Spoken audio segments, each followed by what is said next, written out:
Hello, it's Mrs. Gillum, and I'm here to read a book to you today. The book I have chosen is The Lazy Giant. Now, before we get started, there's something I would like to do first. This is something that good readers do before they start a book. It's called preview. So before I start reading, I like to look at the cover of the book and the back of the book. Gives me an idea what the book might be about, what the problems might be, who the characters are, and the setting. So I'm looking at the cover of the book, and I see there is a giant, and he's surrounded by lots of different children. So I'm thinking, do I know any other books that might have a giant in them? Well, I thought of Gulliver's Travels. But what about Jack and the Beanstalk? And then I thought, well, what are these children doing? Some are combing his hair, they're trimming his beard, brushing his teeth. So they're taking care of the giant. What do you think? Do they look happy doing this work? It's kind of hard to tell. And then next, I'm going to look at the back. And on the back, there's a little short summary there I'm going to read. Working all day for the lazy giant is no fun. If only the children in his castle could get their own back. What are they trying to get back? Well, maybe they're trying to get their own house back. I wonder how that's going to happen. Well, doing this work as a reader before I start helps me get warmed up and ready to read the book. Are you warmed up and ready to read the book? All right. Now, in this book, I notice we're going to come up with some new words that we're going to come across, and I want to take care of that before we read the book. The first word is cottage, and a cottage is a small house. The next word is porridge. Porridge is like oatmeal. It's a warm breakfast. The next word is bristles, like on a brush. A hairbrush has bristles. Your toothbrush has bristles. Cleaning brushes have bristles. So they're the stiff, hairy things on a brush. The next word is motion, which means to move, moving around. Wobble is when something is not steady. It hasn't fallen over yet, but it's wobbling. The next word is creaked. That's a noise. Sometimes a door can creak, or the floor can creak, or the steps can make a creak sound when you step on them. And the last word on my list is tumble. So when something falls down, it tumbles. It goes all the way down, like Jenga blocks. The Lazy Giant by Ivan Jones, illustrated by D. Schulman. And here's the table of contents, and it shows there are 5 chapters. They're very short. We're going to start with chapter 1. The Giant. Once there was a horrible old giant. He lived in a big castle on top of a mountain, and he was very lazy. The giant was so lazy, he needed servants to look after him. But nobody wanted to work for him at all. One day, the giant went down the mountain. At the bottom was a little cottage. 12 children lived there, all on their own. The girls were called Lottie, Dottie, and Toddy. And Bessie Jessie, and Nessie. And the boys were called Cliff, Riff, and Sniff.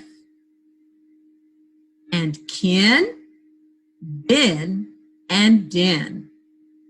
Now they would make good servants, thought the giant. So he carried them off back to his castle. Chapter 2. Is my breakfast ready? Every morning, the children had to get up very early, light the big stove, and fetch lots of water. Then they had to make a huge pot of porridge for the giant. There's the porridge I told you about. At 6 o'clock, the giant would yell, "Is my breakfast ready?" But one morning, the children woke up a bit late. The stove wouldn't light and the water wouldn't flow, so the giant's porridge was lumpy. "You lazy lot," roared the giant. All the children started to shake. The castle itself began to quake. The giant was so angry, he picked up Toddy and dropped her into his bowl of porridge. Now Toddy was the smallest child of all. She was only as tall as the giant's boot. Her little yellow hat fell off and bobbed on top of the porridge. "Yuck, yuck, yuck," cried Toddy. "I may be teeny, but I do not scream, not even for a giant so mean." As soon as the giant's back was turned, Lottie and Dottie pulled Toddy out. Without her hat, she looked smaller than ever.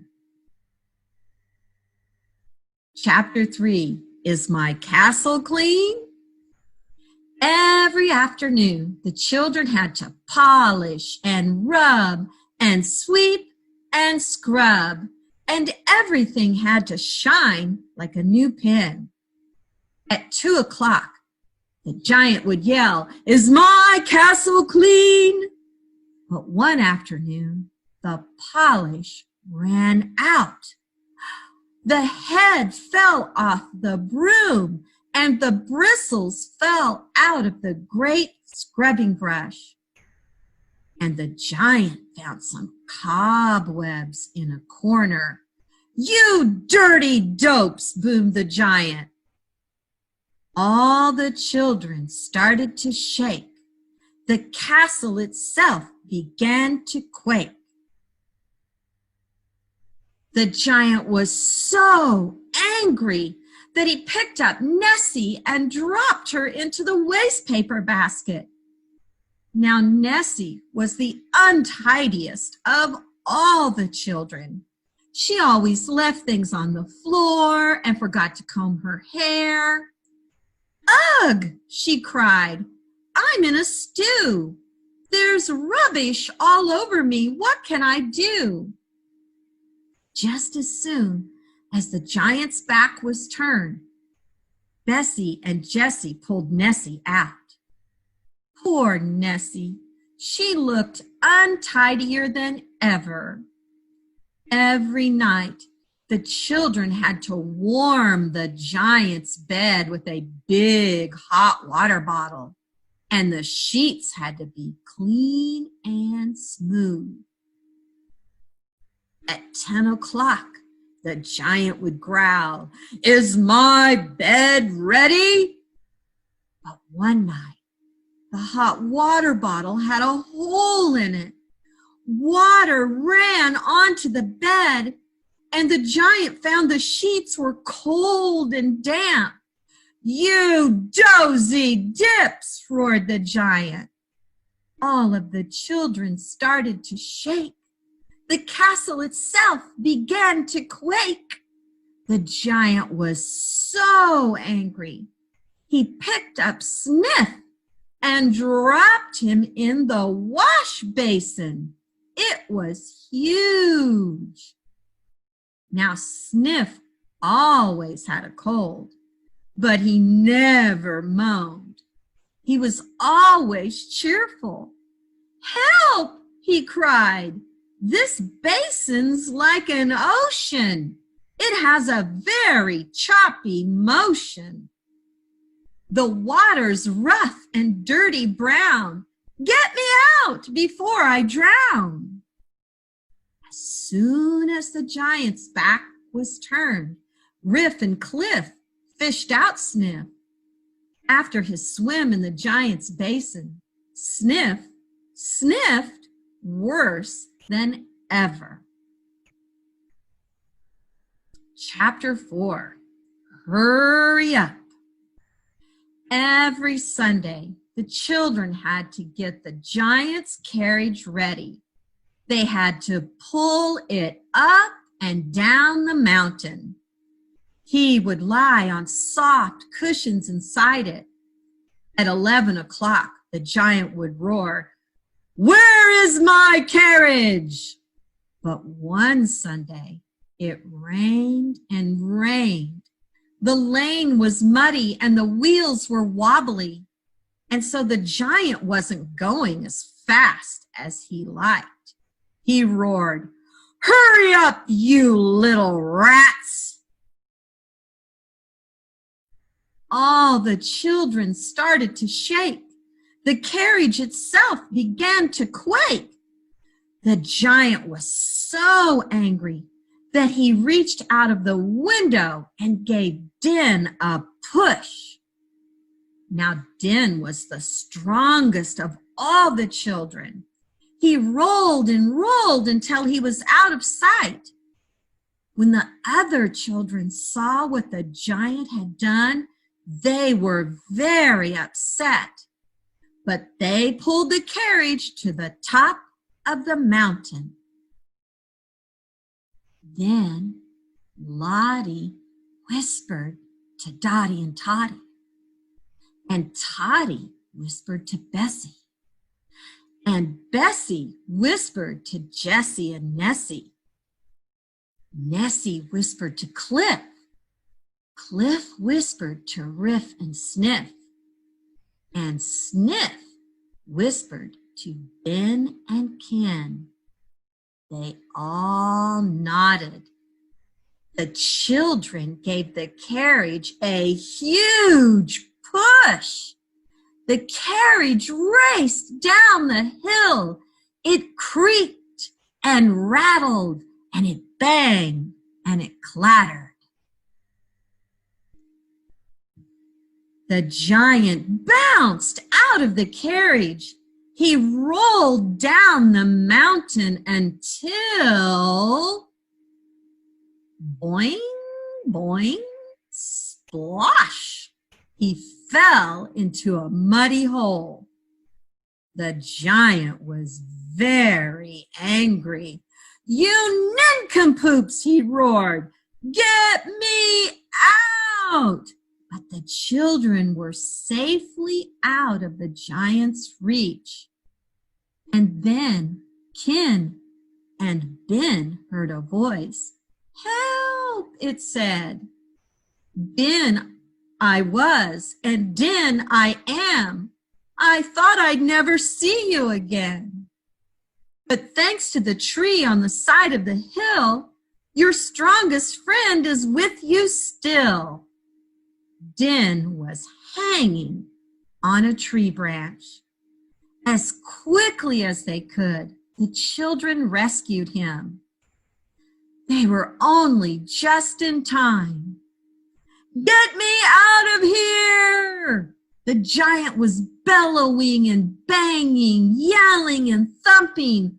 He made so much noise, the rocks on the mountain began to tumble. Before the giant could say, "You blockheads!" a big rock rolled down the mountain and conked him on the head. He was knocked out cold. Quick as a wink, the children ran down the mountainside, laughing and shouting. They were so happy to go back home again. As for the giant, he got himself out of the hole and crawled back to his castle. He never tried to catch the children again. And so, if he ever wanted anything done, he had to do it himself.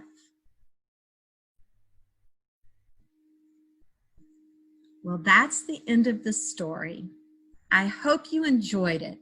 There's a lot of fun things inside this book, and I will be sharing some of those things with you in the lessons to come.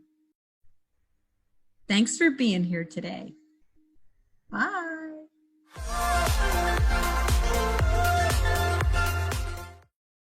Kindergarten is great at Kansas City Public Schools. I know they have really good teachers. I know this is a great school.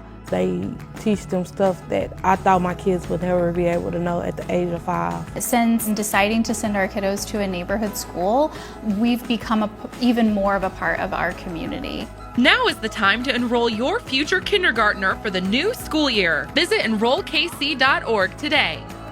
I love Southeast because of the culture, the band program, and restorative justice. I love Southeast because of the academics, sports, and students. I love Southeast because of the people, the energy, and the advanced classes. It's not alike. I love Southeast because the students here at Southeast are full of potential and they believe in achieving anything. We are Southeast. Southeast. We stand shoulder to shoulder. Join the Southeast family. Enroll today.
Hi, it's Mrs. Gillum.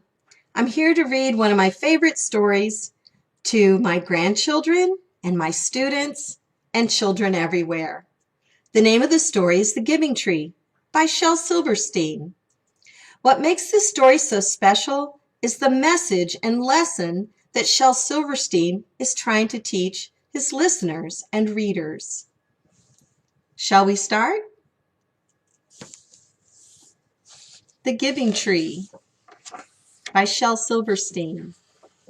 As I read along, why don't you listen for the message and lessons that this story is teaching you?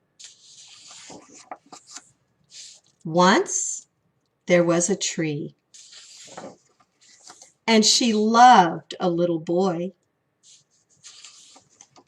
And every day the boy would come, and he would gather her leaves and make them into crowns and play king of the forest. He would climb up her trunk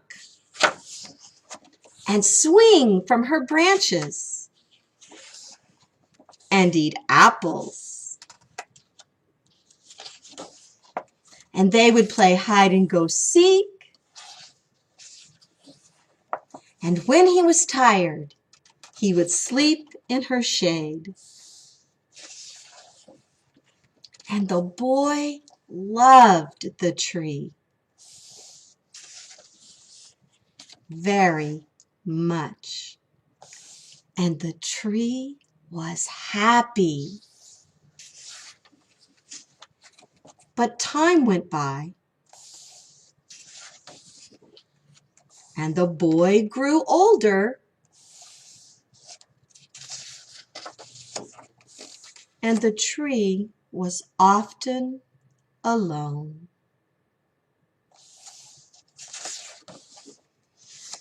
Then one day, the boy came to the tree, and the tree said, "Come, boy, come and climb up my trunk and swing from my branches and eat apples and play in my shade and be happy."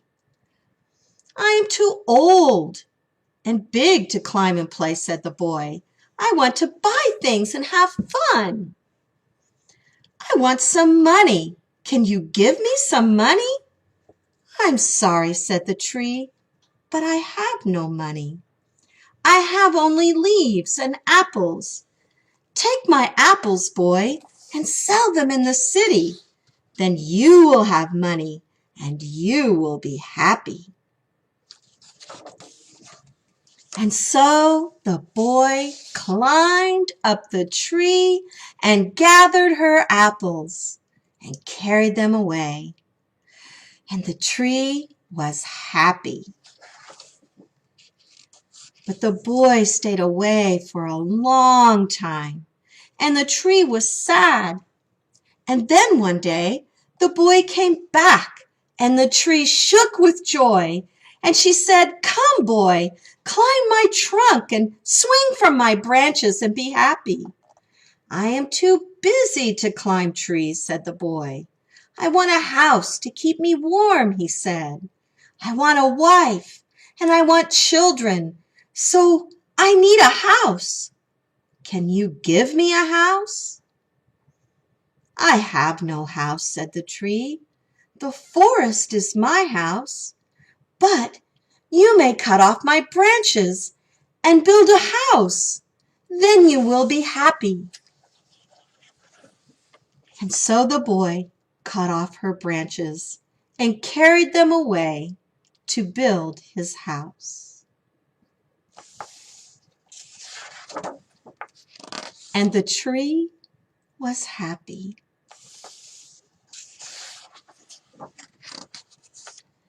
But the boy stayed away for a long time.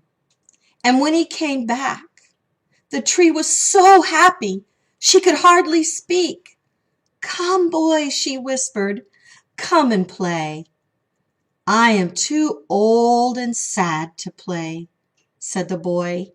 "I want a boat that will take me far away from here. Can you give me a boat?" "Cut down my trunk and make a boat," said the tree. "Then you can sail away and be happy." And so the boy cut down her trunk and made a boat and sailed away. And the tree was happy, but not really.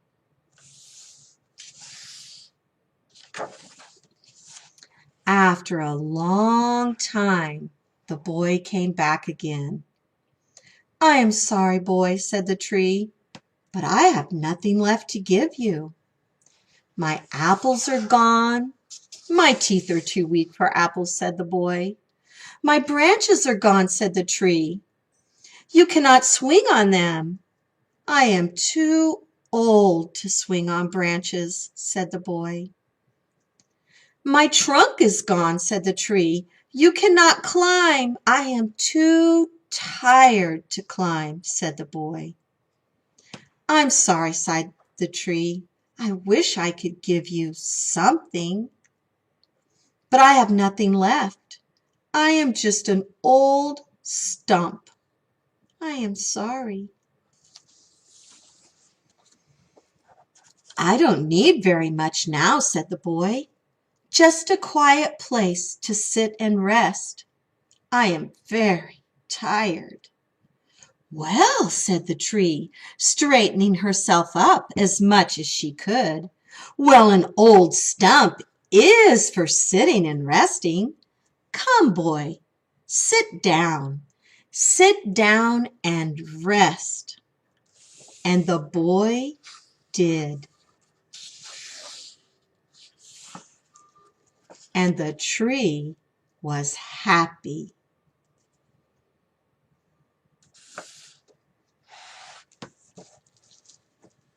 When you think about this story, you can think about it from two different viewpoints. You could look at the viewpoint of the tree and learn a lesson. You could look at the viewpoint of the boy and learn a different lesson. What did this book teach you as you were listening? What lesson did you learn? Well, thank you for sharing a read aloud with me today. It's good to see you again. Until next time, bye.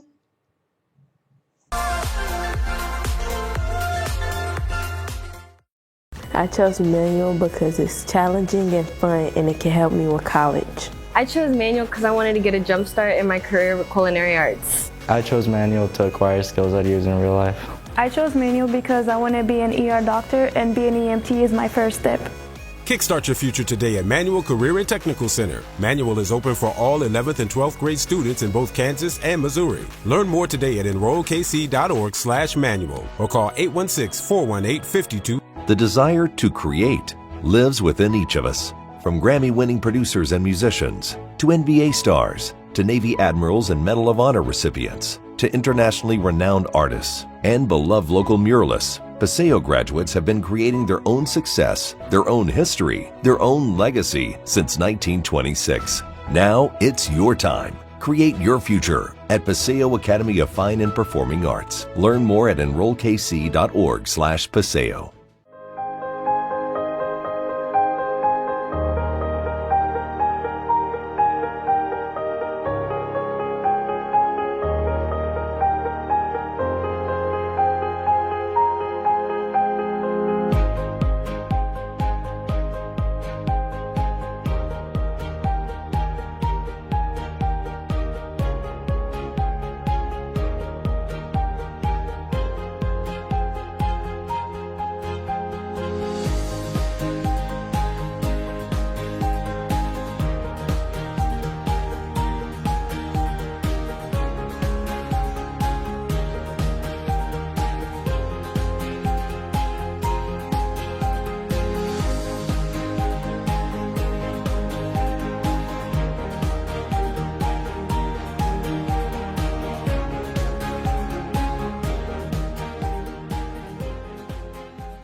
Paul Turner, Social Studies Coordinator. We're here to talk to you guys today about the Civil Rights Movement from 1946 to 1963. Basically, we want to talk about the politics that went into it and the economic benefit. First, we want to talk about the 14th Amendment. The 14th Amendment states, no state shall abridge privileges of citizens of the United States nor deny within its jurisdiction equal protection of the law. That's the 14th Amendment. That provides everyone the same rights and the same civil rights within the state. And within the nation, Civil rights. Let's define this. Basically, civil rights protect individual freedoms, ensure ability to participate in civil, political life without discrimination. So, prior to 1946, we were living in the era of Jim Crow. And after this era, basically, African Americans in the South were living a discriminatory life. They couldn't vote because they had a grandfather clause. They couldn't vote because they had a poll tax. So many African Americans during this time frame were actually working as sharecroppers. So they were denied because of these black codes, Jim Crow laws by the southern states and organizations such as the KKK. 1896, we had Plessy versus Ferguson. Basically established a constitution of public segregation of separate but equal. This basically followed all the way through the 1950s with our education system. You had two education systems. You had one black schools and you had one white schools. This basically was energized throughout the whole 20th century. Blacks were energized in the 1890s to vote. Remember, during this time frame, after Reconstruction, African Americans were building their own communities. Places like Tulsa, Oklahoma, Wilmington, North Carolina, they were thriving, but only to be torn down by the white populace. Let's talk about another definition called grandfather clause. I mentioned this earlier. Basically exempted black people from the literacy test if their grandfathers voted in 1860, excuse me. But 1860, we're going to talk about that, African Americans were still enslaved in the South. So guess what? It wasn't many African Americans in the American South that could vote. Early 1900s, only 20% of eligible African Americans were voting. Basically discriminated against with the poll tax. In the early 1900s, Jim Crow laws basically started creeping through the American South. This continued the South's legacy of complete segregation. This era basically marked an era of complete segregation of African Americans and white folks. By the 1940s, we started seeing some changes happening. A. Philip Randolph, leader of the Brotherhood sleeper car importers, planned a march on Washington. But FDR issued an executive order banning discrimination in the workplace. So this basically helped create a more level field. By World War II, African American soldiers started wanting more rights as they started coming back. By 1948, Truman desegregated the military. This helped launch the civil rights movement and basically wins in the court system. 1947, Jackie Robinson broke the color barrier in baseball. Few Americans cared about civil rights, but this helped inspire change. So now we're moving into the 1950s. Things were changing in America. A quote from Truman, "More and more we are learning how closely our democracy is under observation. We must correct remaining imperfections in our practice of democracy." 1950, Sweet versus Painter in the Supreme Court ruled that separate professional schools of blacks are not equal. Basically, the University of Texas has 16 full-time professors and 3 part-time professors. All right? While the black school only had 5 full-time professors. They had more students. They had more volumes of libraries. So it was an unequal education. Okay, 1953 was huge. You had Chief Justice Earl Warren coming into the Supreme Court. He shocked many conservative court watchers by basically ruling in favor of blacks. You had Brown versus Board of Education. Basic rules separate but equal was illegal. Then you start seeing that ruling affected the American South. President Eisenhower, he was reluctant to enforce his policies. But by 1957, the Southern governors forced his hand.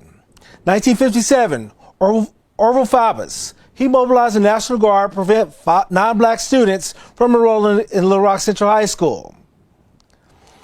Elizabeth Eckert, one of the Little Rock Nine, stated, "They were moved closer and closer. Some started yelling at us. They tried to see our friendly face somewhere in the crowd. Someone maybe could help. I looked at the face of an old woman. It seemed like a kind face, but I looked at her again. She spat on me." So, you had rulings from the Supreme Court forcing separate but equal to be basically done away with. But you have these Southern governors still forcing this segregated way of life. So, they forced the president's hand. President Eisenhower, he sent troops to escort the Little Rock Nine into school. Basically, now he's using federal power to take over these states and let them know that separate but equal is all but gone. Now you have the evolution of today's school system. So, what was happening on the outside world? With the separate but equal gone, you saw many of these southern states. All these in red, right here. They had to enforce this policy of basically desegregation of schools. Out here and up here, there are desegregated schools. They had an optional in places like Kansas, New Mexico, Arizona, and in Wyoming. This is optional for them. So here's pictures of the Little Rock Nine getting escorted by federal troops.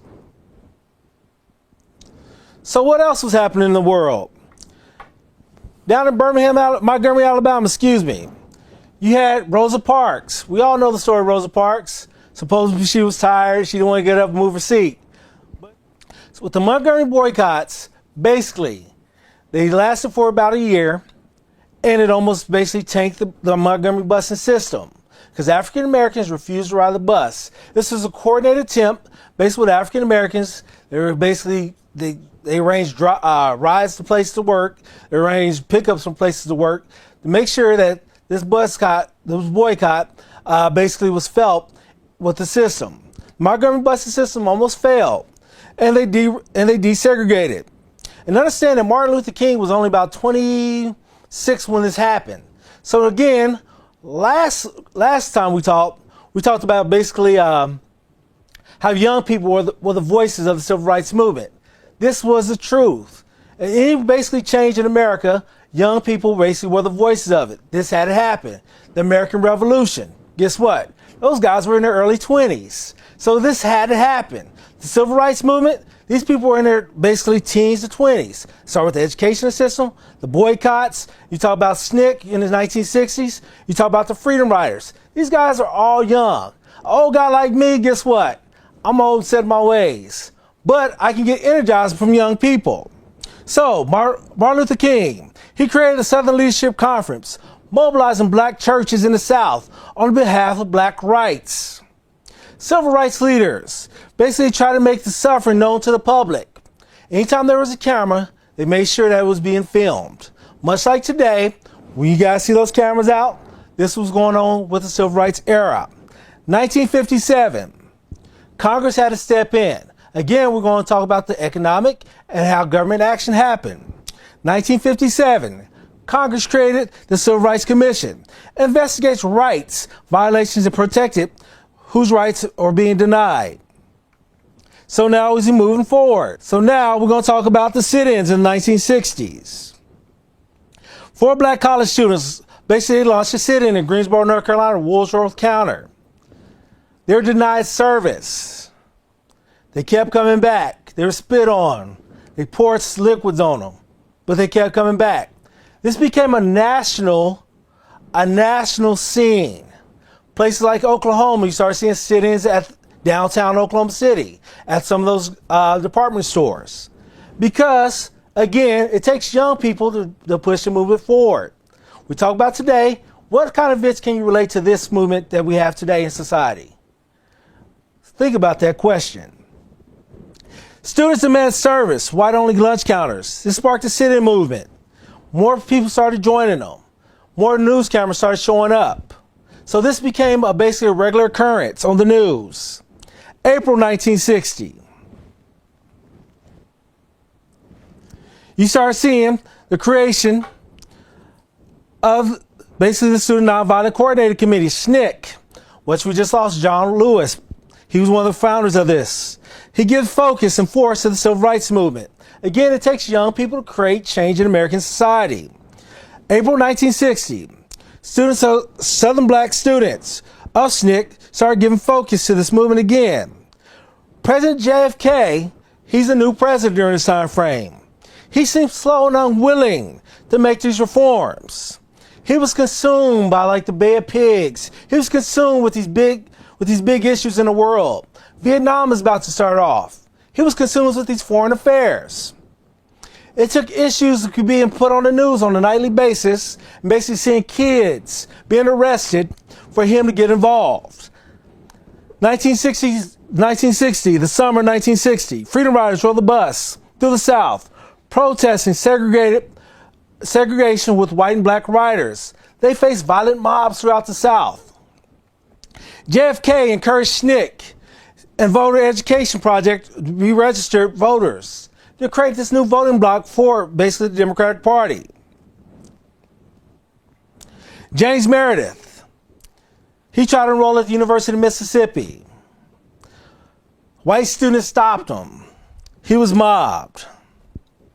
When Meredith arrived at the university to register for classes, September 20, 1962, he found an entrance blocked. Rioting erupted.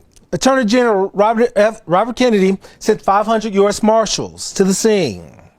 Additionally, President JFK sent military troops from Mississippi Guard and officials from the U.S. Border Patrol to keep peace. October 1st, 1962, Meredith became the first black student to enroll at the University of Mississippi. So we're going forward. Again, Dr. King is launching these peaceful protests. Spring of 1963. 1963 is a huge year in the civil rights movement. He launched a basically peaceful campaign versus discrimination in Birmingham, Alabama.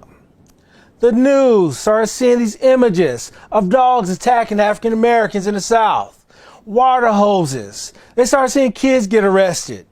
This became just basically trauma to the American society. But yet, African Americans were facing this on an everyday period.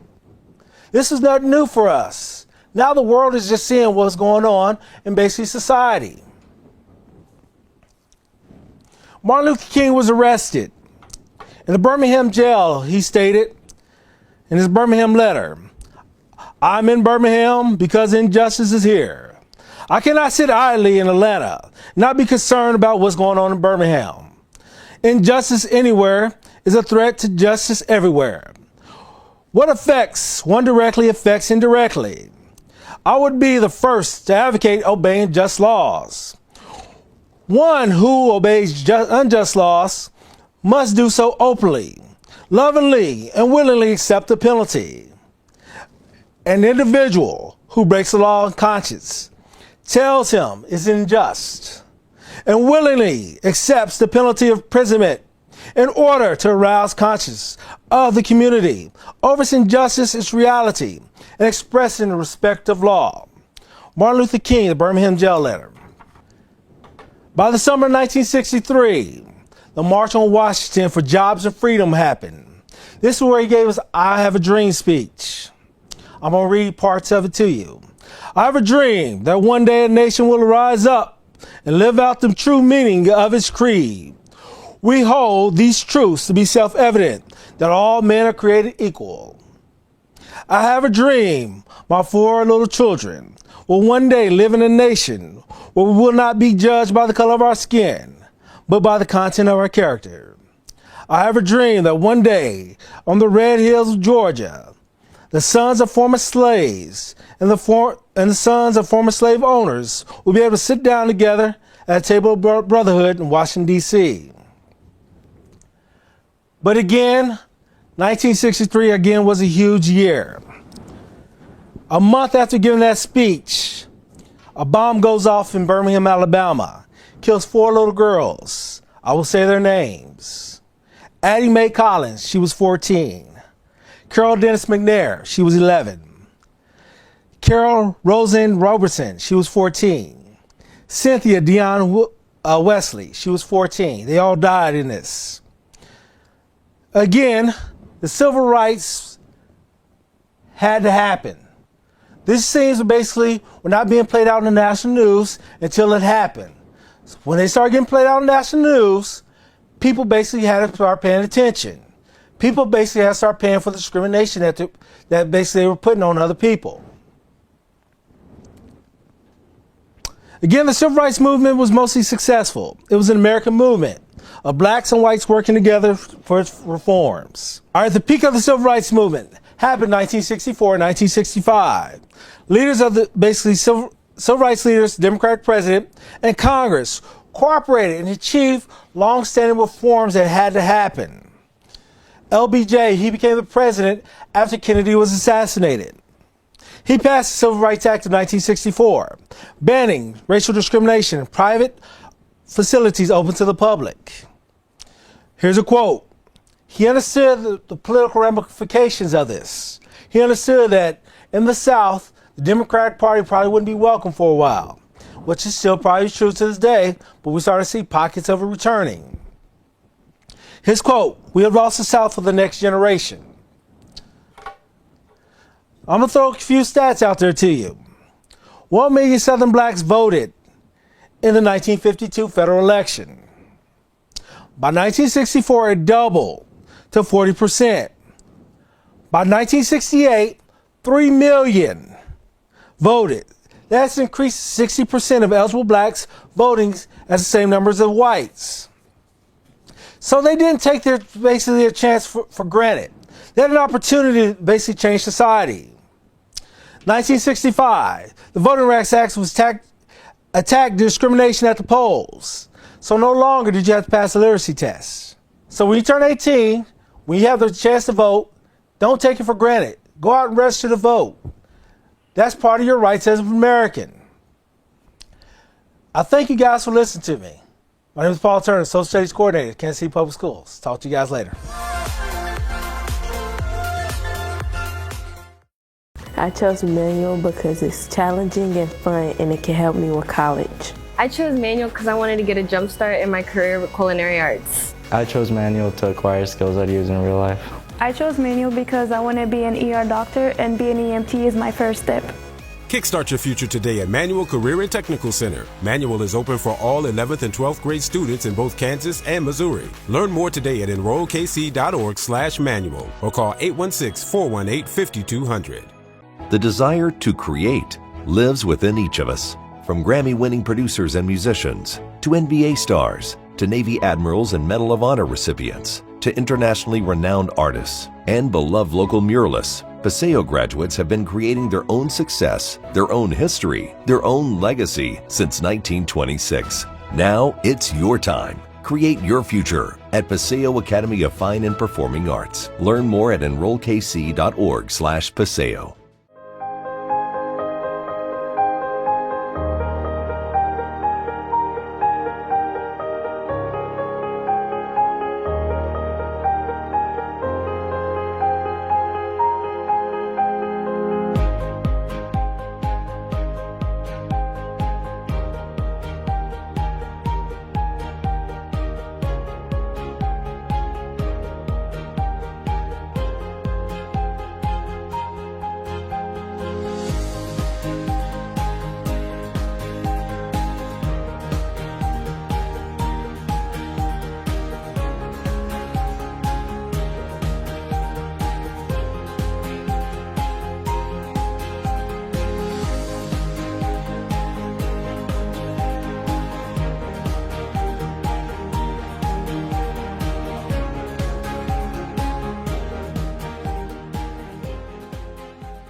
Okay, I'm here today, guys, talk to you guys about a current event.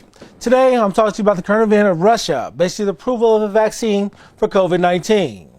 A lot of U.S. scientists basically disagree, think that's basically just smoke and mirrors. So, the author of this article is John Cohen. Basically, a science COVID reporting. Let me go back to it. Okay, 3, 2, 1. Okay. The author of this story is John Cohen. It's stating basically that Russia, they came up with this vaccine for the COVID-19 virus. They think that they can sell it to the world and basically everybody can benefit from it. You already have the Mexican president, Manuel Lopez, basically said on Monday he will volunteer some of his citizens to take this Russian vaccine to see if it's effective. But the scientific world is still saying, you know what? We still don't believe that this is actually happening.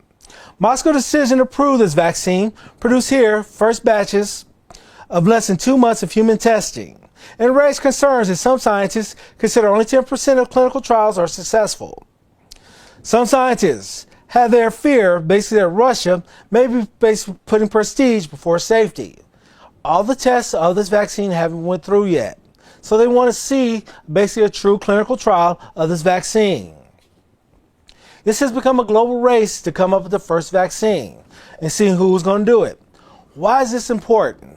Well, the reason I feel like this story is important is because right now our lives are affected because of COVID-19. This is real. This is happening every day. And we have these companies putting billions of dollars into coming up with this vaccine. So for rushing out to go through the whole process to make sure that the vaccine actually works, there's a sense of skepticism going on with this. So I don't blame American scientists for not basically agreeing with the findings of this Russian vaccine. So why does this affect me? Because one, as an educator, I definitely want to be part of this vaccine, make sure that we can get kids back into school, and make sure that it's safe for everybody, for kids to even play football. So this is why this is important for me as an educator. So as we go through this whole process of current events, I want you guys to look at a story that you guys find. See if it's real, how it relates to your personal life. See how it relates to your everyday life. And see that you can take some causes and effects, basically why it's important and why is it not important to your life. This is Paul Turner, Social Studies Curriculum Coordinator. Thank you.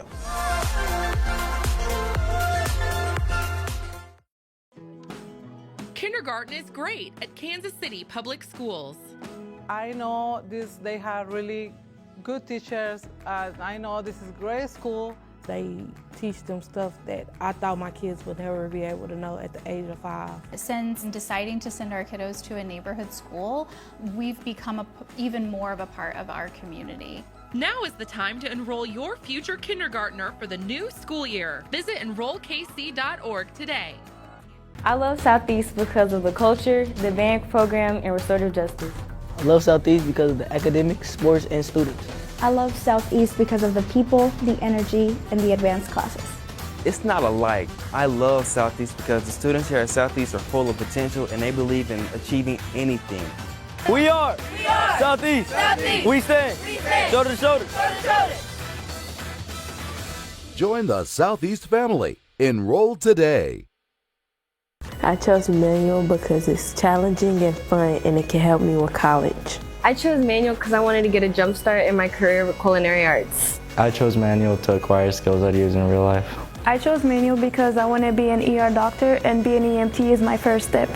Kickstart your future today at Manual Career and Technical Center. Manual is open for all 11th and 12th grade students in both Kansas and Missouri. Learn more today at enrollkc.org/manual or call 816-418-52. The desire to create lives within each of us. From Grammy-winning producers and musicians, to NBA stars, to Navy admirals and Medal of Honor recipients, to internationally renowned artists, and beloved local muralists, Paseo graduates have been creating their own success, their own history, their own legacy since 1926. Now it's your time. Create your future at Paseo Academy of Fine and Performing Arts. Learn more at enrollkc.org/Paseo.